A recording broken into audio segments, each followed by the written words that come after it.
कोणताही वेल्डर असो, त्याच्यासाठी विजेची बेसिक माहिती असणं खूप गरजेचं आहे. म्हणजे हे फक्त कौशल्यासाठीच नाही, तर सुरक्षिततेसाठीही तितकंच महत्त्वाचं आहे. चला तर मग आज याच मूलभूत गोष्टी एकदम सोप्या भाषेत समजून घेऊया. खरं तर वेल्डिंग म्हणजे दुसरं तिसरं काही नसून विजेवर कंट्रोल मिळवण्याची कला आहे.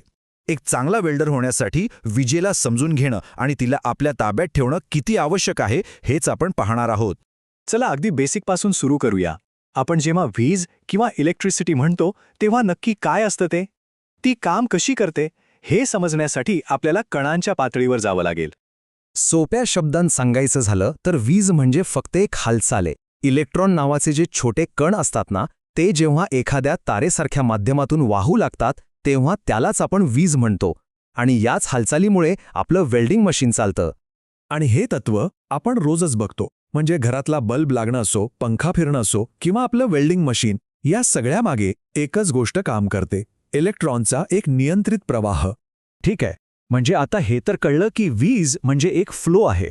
पण या फ्लोला एका मार्गाची गरज असते आणि त्याला काही मोजता येण्यासारख्या शक्ती कंट्रोल करतात. चला बघूया हा मार्ग आणि या शक्ती नक्की आहेत तरी काय. सगळेच पदार्थ विजेला सारख्याच प्रकारे जाऊ देत नाहीत हे लक्षात घ्या. काही आहेत जसं की तांबे, ते विजेला अगदी सहज जाऊ देतात, त्यांना आपण कंडक्टर म्हणतो. आणि दुसरे जसं की रबर, ते विजेला पूर्णपणे अडवतात, त्यांना आपण इन्सुलेटर म्हणतो. आणि हो, हा फरक समजून घेणं सेफ्टीसाठी खूप महत्त्वाचं आहे. आणि हेच कंडक्टर आणि इन्सुलेटर आपल्याला थेट वर्कशॉपमध्ये दिसतात. आपल्या वेल्डिंग केबल्स तांब्याच्याच असतात. का? कारण त्या विजेसाठी एक उत्तम मार्ग आहेत. आणि आपण जे सेफ्टी ग्लोव्ज घालतो ते रबराचे असतात. ते विजेला आपल्या शरीरापर्यंत पोहोचू देत नाहीत, म्हणजे ते आपलं संरक्षण करतात. आता बोलूया त्या शक्तींबद्दल. पहिली आणि सगळ्यात महत्त्वाची शक्ती म्हणजे करंट. करंट म्हणजे काय तर किती वीज वाहते आहे त्याचं प्रमाण. आपल्या वेल्डिंग मशीनवर जो ॲम्प्सचा नॉब असतो ना, तो याच करंटला कंट्रोल करतो. जितके जास्त ॲम्पियर तितकी जास्त उष्णता निर्माण होणार. हे समजायला पाण्याची उपमा एकदम भारी आहे. विचार करा, एक पाण्याचा पाईप आहे. त्या पाईपमधून पाणी किती वेगाने वाहतंय तो झाला आपला करंट. जितका जास्त करंट तितका पाण्याचा फ्लो जास्त. बरं, दुसरी शक्ती आहे व्होल्टेज. जर करंट हा पाण्याचा फ्लो असेल तर व्होल्टेज म्हणजे त्या पाण्यावरचा दाब, प्रेशर. या प्रेशरशिवाय पाणी म्हणजे आपला करंट पुढे सरकणारच नाही. वेल्डिंगमध्ये व्होल्टेजमुळेच आर्कची लांबी आणि त्याची स्थिरता ठरते. परत आपल्या पाईपच्या उदाहरणाकडे येऊया. पाईपमध्ये पाण्यावर जेवढा जास्त दाब असेल तेवढ्या जोरात ते पुढे जाईल. हा दाब म्हणजे दुसरं काही नाही तर आपलं व्होल्टेज.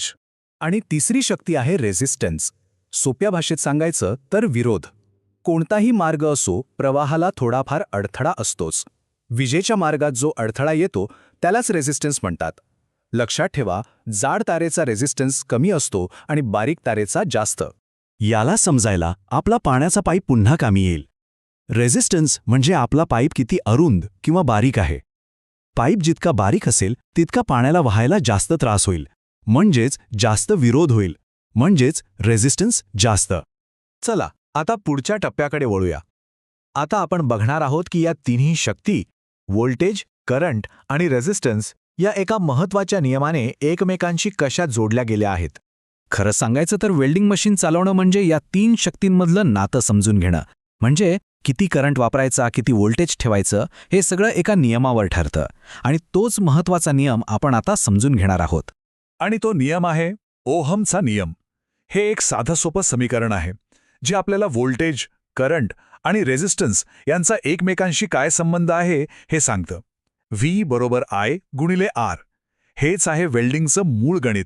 हे सूत्र काय सांगतं तर विजेचा दाब म्हणजे व्होल्टेज व्ही, हा विजेचा प्रवाह म्हणजे करंट आय आणि त्या प्रवाहाला होणारा विरोध म्हणजे रेझिस्टन्स आर यांच्या गुणाकारा इतका असतो. याचा अर्थ काय? समजा जाड मेटल वेल्ड करायचंय, मग आपल्याला जास्त करंट आय लागेल आणि त्यासाठी मशीनला जास्त व्होल्टेज व्ही द्यावा लागेल. सगळं एकमेकांशी जोडलेलं आहे. आता करंटचे 2 मुख्य प्रकार आहेत हेही समजून घेऊ. एक आहे DC म्हणजे डिरेक्ट करंट, जो फक्त एकाच दिशेने वाहतो.